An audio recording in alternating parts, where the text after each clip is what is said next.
And welcome back to my YouTube channel. तो आज हम लोग जिस टॉपिक को कवर करने वाले हैं वो है टेक्सचर ऑफ सेडिमेंट्री रॉक। तो हमने देखा था लास्ट वीडियो में टेक्सचर ऑफ सेडिमेंट्री रॉक दो तरह के होते हैं, एक क्लास्टिक और नॉन क्लास्टिक।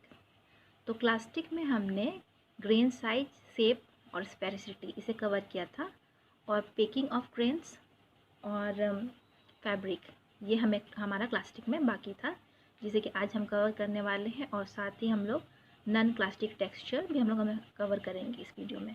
तो वीडियो में शुरू से अंत तक बने रहिए। तो चलिए फिर वीडियो स्टार्ट करते हैं। तो सबसे पहले देख लेते हैं कि पैकिंग ऑफ ग्रेन्स होता क्या है। Packing refers to the arrangement, distribution and density pattern of grains in a sedimentary rock.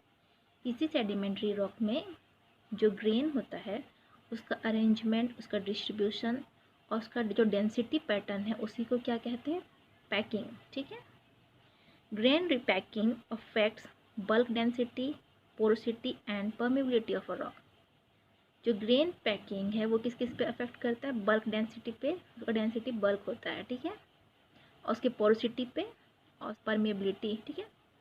तो परमेबिलिटी क्या होता है, permeability refers to the passage through which a fluid is transmitted.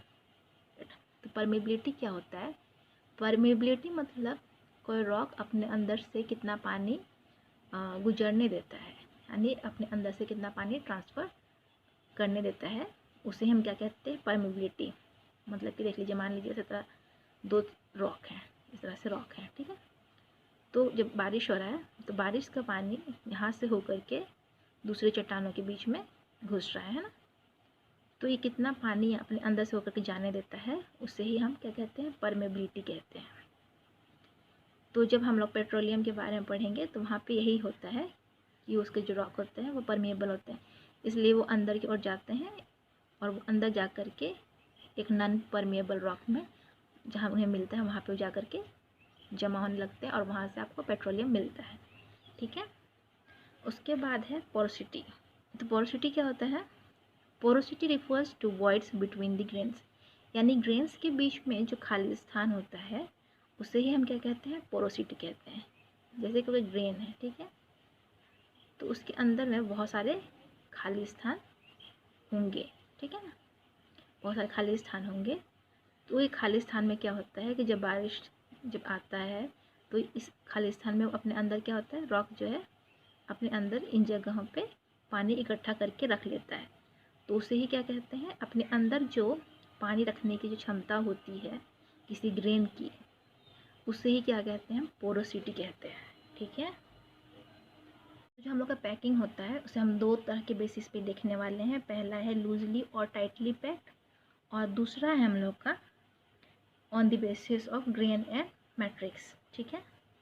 तो on the basis of loosely और tightly packed, ठीक है, यानी grains जो हैं वो किस तरह से पैक हैं, लूज़ हैं या टाइटली पैक हैं, उस हिसाब से हम लोग उसके पैकिंग को बांटते हैं, ठीक है। तो पहला है cubic packing. In case of well sorted and less compacted sediments, packing is loose as the cubic packing of spheres. तो जब सेडिमेंट होते हैं वेल सॉर्टेड होते हैं, यानी कि एक ही इक्वल साइज़ के ग्रेन्स होते हैं और लेस कॉम्पैक्ट होते हैं, ठीक है, तो इस समय क्या होता है, पैकिंग जो होता है लूज़ होता है। जैसे कि जो कि हमें क्यूब पैकिंग ऑफ स्फीयर्स, ठीक है, स्फीयर का क्यूब पैकिंग के रूप में हमें देखने को मिलता है। ये देखिए, तो इस तरह से आपका इसका डायग्राम होगा, ठीक है। ये स्फीयर जो है वो आपके क्या होंगे, ग्रेन्स हैं, ठीक है। तो ये जब वेल सॉर्टेड हैं यानी एक ही इक्वल साइज़ के हैं, ठीक है, और लेस कॉम्पैक्ट हैं, तो यहाँ पे जो आपका पैकिंग बन रहा है वो स्फीयर के बीच में किस तरह का बन रहा है, क्यूब की तरह बन रहा है। इसे हम क्या कहते हैं, क्यूबिक पैकिंग, ठीक है। अब सेकेंड है हम लोग का rhombohedral packing. Compacted sediments so close and tight packing as the rhombohedral packing. जब सेडिमेंट्स होता है वो कैसे कॉम्पैक्ट होता है, बिल्कुल भी उसमें जगह नहीं होता है, वो बहुत क्लोज और टाइटली मतलब पैक्ड होता है, ठीक है ना। में खाली स्थान नहीं होते हैं, तो इसे हम क्या कहते हैं, रोम्बोहेड्रल पैकिंग। जैसे कि जब हमने क्यूबिक पैकिंग देखा तो यहाँ पे कितना बहुत सारे गैप हमें बीच में दिखने को मिल रहे थे, है ना, लेकिन रोम्बोहेड्रल में उतने आपको गैप देखने को नहीं मिलेंगे। रोम्बोहेड्रल पैकिंग में जो सेडिमेंट होते हैं वो एक दूसरे के बहुत नज़दीक होते हैं और ये बहुत ही क्लोज होते हैं, एक दूसरे से नज़दीक होते हैं और टाइट पैक्ड रहते हैं, ठीक है। तो इसलिए क्या कहते हैं, रोम्बोहेड्रल पैकिंग ऑफ स्फीयर्स, ठीक है। Increasing packing density decreases the porosity and permeability. तो अगर पैकिंग डेंसिटी जो है वो इंक्रीज करता है तो पोरोसिटी और परमेबिलिटी क्या होता है, घट जाता है। तो अभी मैंने आपको बताया कि पोरोसिटी और परमेबिलिटी क्या होता है। तो जब इसका जो पैकिंग है डेंसिटी इंक्रीज करेगा, यानी कि बहुत ज़्यादा वो सामने नज़दीक रहेंगे, तो वो उतना पोरोसिटी उसमें नहीं होगा, ना तो उतना परमेबिलिटी भी नहीं होगा, ठीक है, क्योंकि उसका जो खाली स्थान है वॉइड से वो तो कम हो जाएंगे ना नज़दीक रहने की वजह से, इसलिए उसमें पोरोसिटी और परमेबिलिटी क्या होता है, कम हो जाता है, ठीक है। फिर सेकेंड है on the basis of grains and matrix. Matrix मतलब fine grain material placed between the dead little grains as ground mass, ठीक है। तो मैट्रिक्स मतलब जो छोटे छोटे ग्रेन के जो मटेरियल होते हैं जो कि ग्राउंड मास के रूप में आपको देखने को मिलते हैं, उसे क्या कहते हैं, मैट्रिक्स, ठीक है। Matrix is generally composed of clay minerals, silt sized grains of quartz and feldspar. तो मैट्रिक्स में जनरली क्या होता है, क्ले, सिल्ट, हमने पढ़ा था सिल्ट साइज क्या होता है, ग्रेन बहुत छोटा होता है ना, क्वार्ट्ज और फेल्सपार का जो भी थोड़े मोड़े जो फाइन ग्रेन्स होते हैं उसे हम क्या कहते हैं, मैट्रिक्स कहते हैं। Relation in the rock packing can be. तो पैकिंग कितने तरह के होता है इसके आधार पे, तो पहला है ग्रेन और क्लास सपोर्ट, ठीक है।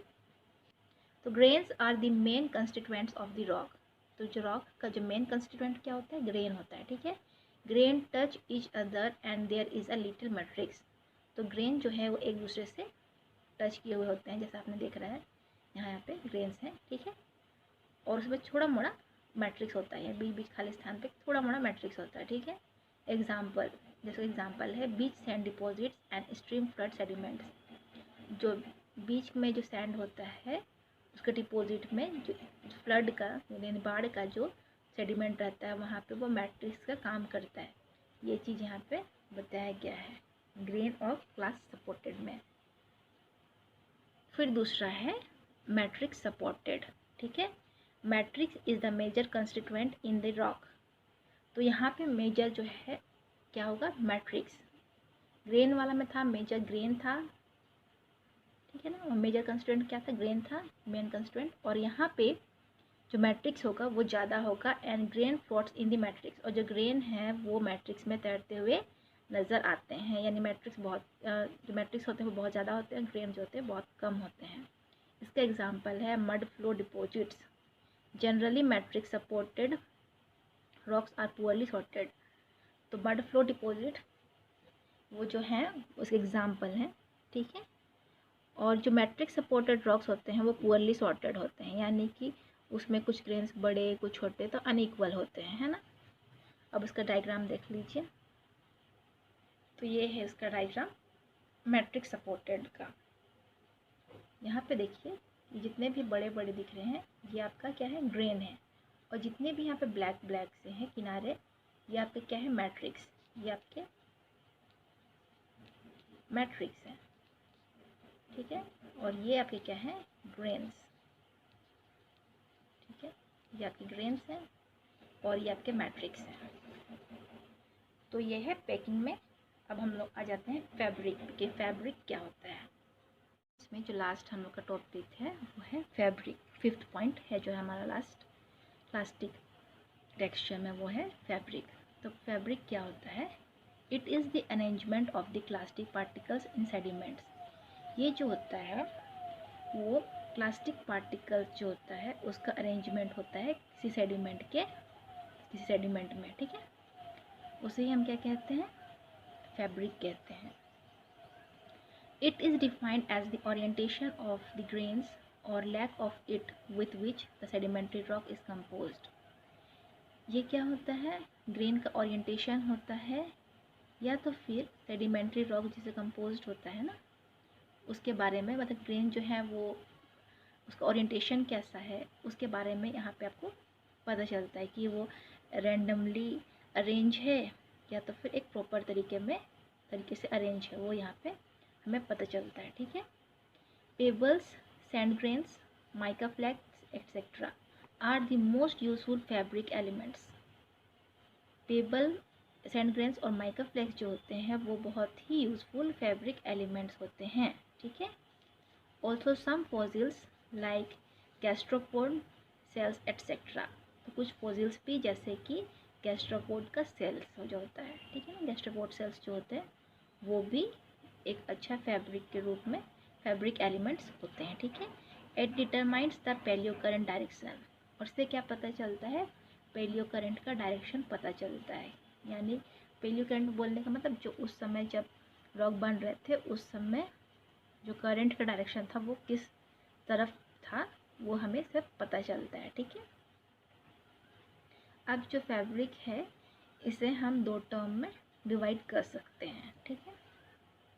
When the minerals arrangement identical and properly, then it is called an isotropic fabric। जब मिनरल्स होता है उनका अरेंजमेंट जो होता है वो आइडेंटिकल और प्रॉपरली होता है तब उसे हम क्या कहते हैं, एन आइसोट्रॉपिक फैब्रिक। जैसे इस डायग्राम में देखिए जो भी ये मिनरल्स हैं वो सब एक ही डायरेक्शन में हैं तो ये क्या होंगे, एन आइसोट्रॉपिक फैब्रिक। तो यहाँ पे ये जो डायग्राम है उसे देखिए कि यहाँ पे डायग्राम में जो मिनरल्स हैं वो एक ही डायरेक्शन में हैं तो इसका जो डायरेक्शन है वो क्या है, प्रॉपर है और आइडेंटिकल है, इसलिए हम इसे क्या कहेंगे, एन आइसोट्रॉपिक फैब्रिक। अब जो हमारा सेकेंड टर्म है वो है आइसोट्रॉपिक फैब्रिक।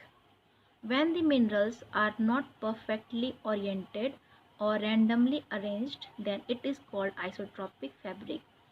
जब मिनरल्स जो होते हैं वे परफेक्टली ओरिएंटेड नहीं होते हैं, ठीक है, मतलब एक ही डायरेक्शन में उनका अरेंजमेंट सही अच्छे से नहीं होता, या रैंडमली अरेंज्ड होते हैं, इधर उधर से अरेंज होते हैं, तब इसे क्या कहते हैं, आइसोट्रॉपिक फैब्रिक कहते हैं। इसका डायग्राम भी देख लीजिए। तो देखिए ये इस तरह का डायग्राम होगा, यानी जो मिनरल्स हैं वो एक ही डायरेक्शन पे नहीं है, वो इधर उधर अलग अलग डायरेक्शन पे हैं, तो इसे ही हम क्या कहते हैं, आइसोट्रॉपिक फैब्रिक। का सेकेंड है, पहले हमने क्लास्टिक देखा था, अब हम देखने वाले हैं नॉन क्लास्टिक टेक्सचर्स। तो ये क्या होता है, it is formed as a result of deposition through chemical reaction. ये डिपोजिशन जब केमिकल रिएक्शन के द्वारा जब होता है उसके परिणाम स्वरूप नॉन क्लास्टिक टेक्सचर्स जो है बनते हैं। They are transported chemically by getting dissolve in the transported media. तो ये कैसे ट्रांसपोर्ट करते हैं, वो केमिकली तरीके से ट्रांसपोर्ट करते हैं, यानी कि वो डिज़ोल्व हो जाते हैं, जो भी ट्रांसपोर्टेड मीडिया है उसमें वो डिज़ोल्व हो जाते हैं, घुल जाते हैं और उसके द्वारा वो ट्रांसपोर्ट करते हैं। ठीक है। But reappear due to precipitation और इवेपोरेशन, पर प्रेसिपिटेशन और इवेपोरेशन के वजह से वो दोबारा रीअपियर करने लगते हैं, यानी दोबारा वो दिखने लगते हैं। ठीक है। पहले तो डिज़ोल्व हो जाते हैं, घुल जाते हैं, तो इसलिए वो डिसअपियर हो जाते हैं। ठीक है ना। फिर जब एक स्थान से दूसरे स्थान पर ट्रांसपोर्ट हो जाते हैं और डिपॉजिट होने लगते हैं, तो जहाँ पे उनका डिपोजिशन हो जाता है वहाँ पे वो प्रेसिपिटेशन और इवेपोरेशन की वजह से दोबारा से दिखने लगते हैं। ठीक है। इसे ही इस तरह से नॉन प्लास्टिक टेक्सचर जो है वो फॉर्म करता है। तो it is of two types, ये दो तरह के होते हैं, crystalline texture and non crystalline texture. ठीक है। तो देख लेते हैं क्रिस्टलाइन टेक्सचर क्या है। Crystalline texture, they are form due to direct precipitation from a saturated solution and the result is an interlocking aggregate of crystals।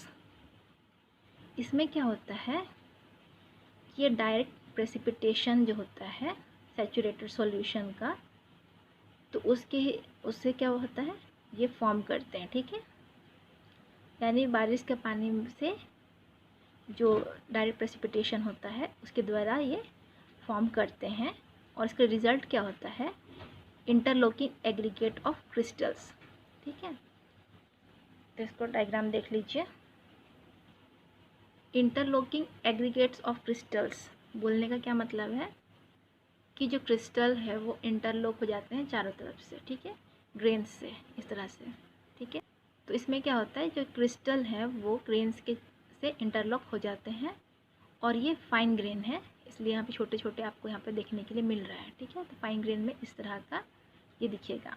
ठीक है, और जब ग्रेन्स मीडियम होंगे और क्रिस्टल्स पे मीडियम होंगे तो इस तरह का आपको एक डायग्राम देखने को यहाँ पे मिलेगा। ठीक है, इस तरह का डायग्राम रहेगा एक। ठीक है, अब है यहाँ पे कोर्स ग्रेन वाले, तो देखिए यहाँ कोर्स ग्रेन में आपको ग्रेन्स भी बड़े बड़े और क्रिस्टल्स भी बड़े बड़े देखने को मिलेंगे। ठीक है, और इंटरलॉक रहेगा पूरी तरह से ग्रेन से। और ग्लास जिसमें कि ग्रेन नहीं है तो इसमें आपको कोई क्रिस्टल भी आपको देखने के लिए नहीं मिलेगा। ठीक है, यहाँ पे ग्रेन्स नहीं है। ठीक है, तो ये ग्लास है पूरी तरह से। हम लोग नॉन क्लास्टिक टेक्सचर में लास्ट देखेंगे नॉन क्रिस्टलाइन टेक्सचर। तो नॉन क्रिस्टलाइन टेक्सचर क्या होता है, the result from the coagulation from gelatin like mass, यानी जिलेटिन जब गाढ़ा होकर के एक मास की तरह फॉर्म करता है तो उसके परिणाम स्वरूप इस तरह के टेक्सचर जो नॉन क्रिस्टलाइन टेक्सचर हैं वो बनते हैं। ठीक है, and this gelatinous mass may lose some of the water in it and eventually harden to form amorphous mass। तो जिलेटेनियस मास जो होता है वो कुछ वाटर क्या होता है निकालते हैं। ठीक है, कुछ वाटर निकालते हैं तो ये क्या होता है, ये जो मास है वो इस तरह का बदल जाता है, हार्ड हो जाता है और एमॉर्फस मास में बदल जाता है। ठीक है, इसका एग्जांपल है नोड्यूलर, उलिटिक, पिसोलिटिक टेक्सचर्स। इस तरह के टेक्सचर्स में देखने को मिलते हैं।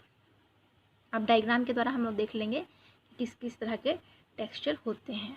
यहाँ पे आप तीन तरह के डायग्राम देखने को मिल रहे हैं। ये है नोड्यूलर टेक्सचर, ये उलिटिक टेक्सचर एंड ये है पिसोलिटिक टेक्सचर।